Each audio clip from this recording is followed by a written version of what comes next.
খাগড়াছড়িতে জাতীয় ফল মেলা 2025 উদ্বোধন হয়েছে।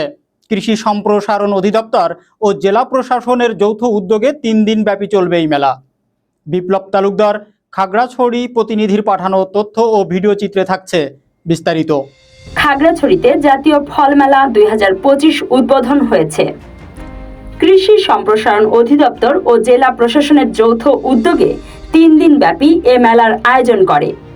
এ উপলক্ষে সকালে কৃষি সম্প্রসারণ অধিদপ্তরের মিলনায়তনে আলোচনা সভা অনুষ্ঠিত হয়।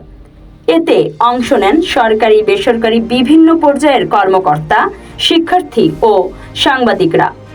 এ সময় বক্তারা বলেন, পাহাড় ফল উৎপাদনের একটি বড় হাব হতে পারে। এখানকার উৎপাদিত বিভিন্ন ফল ফলাদির উৎপাদন ও চাহিদা বাড়ানোর প্রতি জোর দেন তারা। সভার সভাপতিত্ব করেন জেলা প্রশাসক ABM ইফতেখারুল ইসলাম খন্দকার। পরে কৃষি সম্প্রসারণ অধিদপ্তর প্রাঙ্গণে ফল মেলার উদ্বোধন করেন অতিথিরা।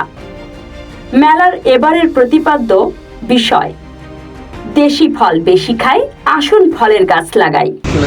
আমাদের কৃষি অধিদপ্তর কর্তৃক আয়োজিত, আপনারা জানেন যে 2025 উপলক্ষে আমরা দেখতে পাচ্ছি যে আমাদের উপজেলা পরিষদ প্রাঙ্গণে অত্যন্ত চমৎকার ভাবে এটি আয়োজন করা হয়েছে এবং এখানে দেশি ফলের উপরে গুরুত্ব আরোপ করে আমাদের যেগুলো বিলুপ্ত প্রায় ফল সেগুলোকে প্রমোট করে, পাশাপাশি আমাদের যেগুলো দীর্ঘদিন ধরে আমাদের মাটিতে চাষ হচ্ছে সেই সকল ফলের সমাহার এখানে ঘটানো হয়েছে।